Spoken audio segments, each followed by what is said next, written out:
A question will arise: if religion is a fitri, which is like human creation, what is the reason why many of them go out and deviate from it? The discussion of the factors that lead to deviations from religion is lengthy. The above question is directed at those who believe in the infallibility of religion. In his book entitled God Appears in the Age of Science, Oscar Lindbergh mentions two of the factors of deviation from religion. Some scholars' failure to understand and accept the fundamental principles on which the scientific method of God's existence and faith in Him rests is the result of several causes, two of which are: first, the denial of God's existence often stems from the political views adopted by some groups, atheist institutions, or the state, namely, the politics of spreading atheism and fighting belief in God. This is because this belief, according to them, contradicts the interests or doctrines of the group. Secondly, even if the human mind is freed from fear, it is not easy for one to free oneself from fanaticism and lustful impulses. In all Christian religious institutions, efforts are made to make people, from their childhood, believe in the existence of God in human form, rather than the belief that man was created by God to be the caliph on earth. Then, as people's minds become more refined and accustomed to using the scientific method, the images they have been taught from childhood will inevitably not be able to conform to their style of thinking or accepted logic. Finally, if all attempts fail to reconcile the old religious ideas with the conclusions of logic and scientific thought, then such thinkers try to escape from the inner conflict by completely dismissing the possibility of God. On reaching this period, and thinking they were free of religious delusions and their psychological effects, they did not want to go back to thinking about such topics at all. On the contrary, they will oppose any new ideas related to such topics of God's existence.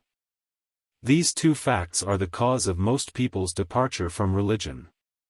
Many educated people, in particular, have drifted away from religion as a result of the religious notions they acquired in childhood, that is, from parents who did not have the right knowledge about it, or from ignorant religious advocates who have nothing but erroneous or corrupted religious images that cannot be reconciled with reason, science, and logic. It is clear that a person, when rationally mature and familiar with scientific and logical conclusions, cannot possibly accept such corrupted and unacceptable images and notions of religion. That is why they flee from religion or embrace atheism, because they believe that faith in God is limited to the corrupt images their brains recognize, and that is why they deny the existence of God. I can relate to this harsh reality, which is why I have devoted a great deal of effort and activity to explaining the original meanings and concepts of Islam, and its uncorrupted and undistorted image. Alhamdulillah, experiences in this field show that this endeavor has been successful. However, the factors for this deviation from religion are not limited to these two factors alone. There are many other factors. Among the factors that cause many people to deviate and move away from religion and all spiritual values are the contamination of the environment by satanic mud, the immersion of individuals in the worship of the delights of lust, and the overloading of society with various arousers of lust and animal instincts. Indulgence in lowly desires is contrary to noble feelings, whether they are related to religion, morals, science, art, and so on. All of them will die and be extinguished as a result of this animalistic life. A person who is enslaved to his desires and who sinks in the mire of his humiliation will not only be devoid of great religious feelings, he will also lose the qualities of chivalry, nobility, honor, heroism, courage, and sacrifice. He will become a prisoner of his desires, both material and sensual. Therefore, if an ummah wants to kill another ummah in the spirit of religion, morals, courage, and chivalry, the best way is to drown that ummah in various vain deeds on the tables of lust and delicacy. Historical events bear witness to this harsh reality. What happened in Andalusia, when it fell out of the hands of the Muslims, is a noteworthy example. The enemies of Islam at that time had prepared all the means and generators of illicit pleasures to weaken the mentality of the Muslims. They provided them with fertile fields in which to grow grapevines for forbidden beverages.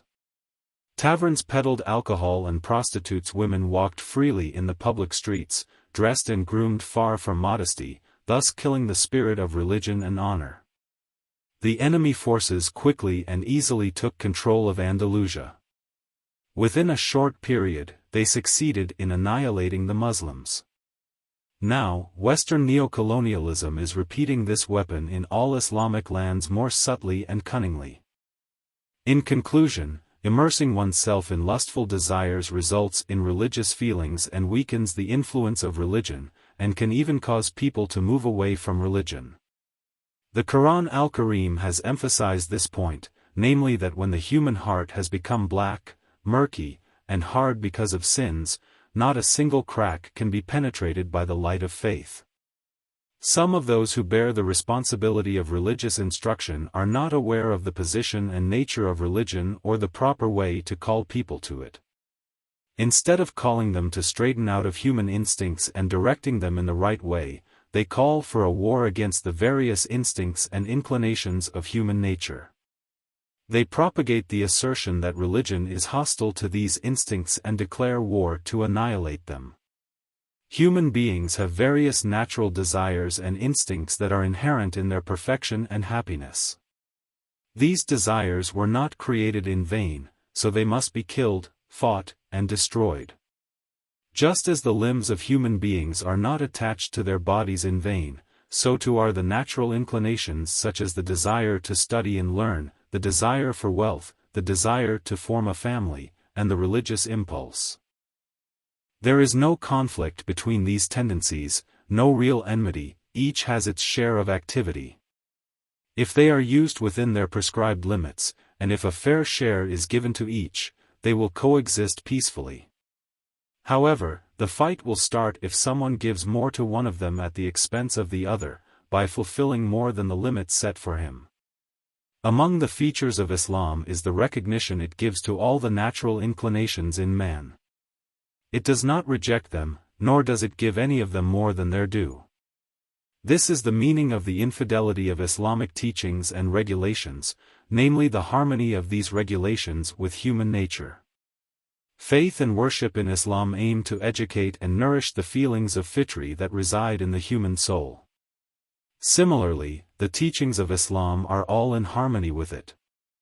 However, some sanctimonious and pious people, claiming to be callers to religion, have tried to fight everything in the name of religion.